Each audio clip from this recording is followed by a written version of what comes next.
allons parler ce matin de l'importance de la prière.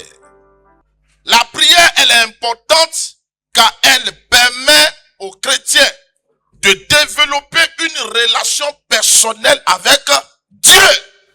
Quelqu'un qui prie 8 heures du temps ne peut pas avoir le même résultat avec quelqu'un qui prie pendant 5 minutes. Jamais. Mais quand nous prions, c'est pour faire quoi? C'est un acte de reconnaissance. Et quand nous prions, c'est pour chercher la direction. Parce que nous sommes dans un monde où on ne sait même pas où on va. La prière elle est importante. Nous sommes en train de suivre quelqu'un qui a payé le prix à la croix pour nous. Nous devons emprunter le chemin qu'il a emprunté. Il a été un homme de prière. Quand bien même qu'il soit Dieu. Pourquoi Jésus priait beaucoup? Jésus priait beaucoup pour maintenir son alliance avec son Père. Chercher des directions, exprimer ses émotions humaines. Se fortifier face au mal. Il était un modèle pour ses disciples. La prière est l'opportunité qu'a le chrétien pour verbaliser ses besoins et surtout ceux de son cœur. Autrefois, dans l'Ancien Testament, l'Esprit du Seigneur vient. Quand il finit d'accomplir la mission, il se retire.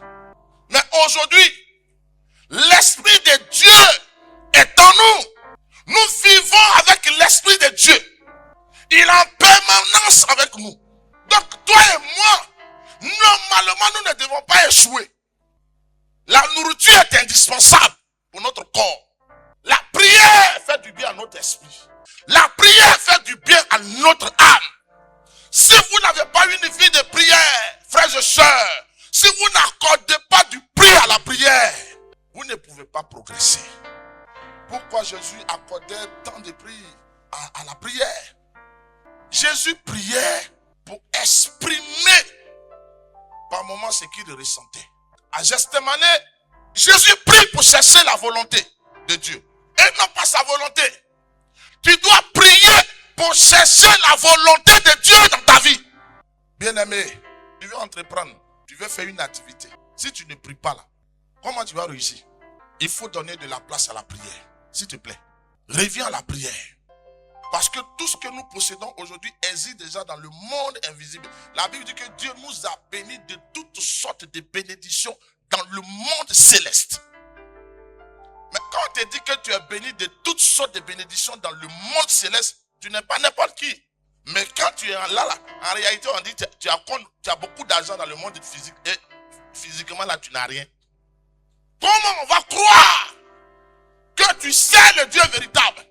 C'est pas la prière, le compte bancaire qui a les milliards là-bas là. C'est pas la prière que la situation va se décanter. La prière est importante. C'est pour cela que Jésus priait.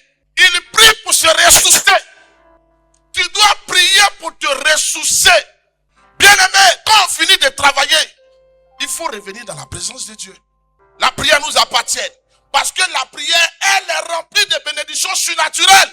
Quand tu vas prier, le Seigneur a l'obligation d'agir parce qu'il est très sensible aux cris de ceux qui crient à lui. Devant Dieu, ton problème n'est rien. C'est par la prière que nous dominons.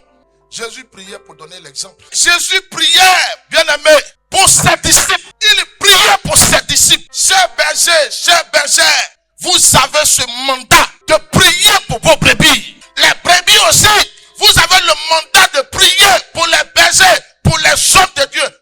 Jésus priait pour ses disciples pour qu'ils soient unis. Parce que si on n'est pas unis, le travail.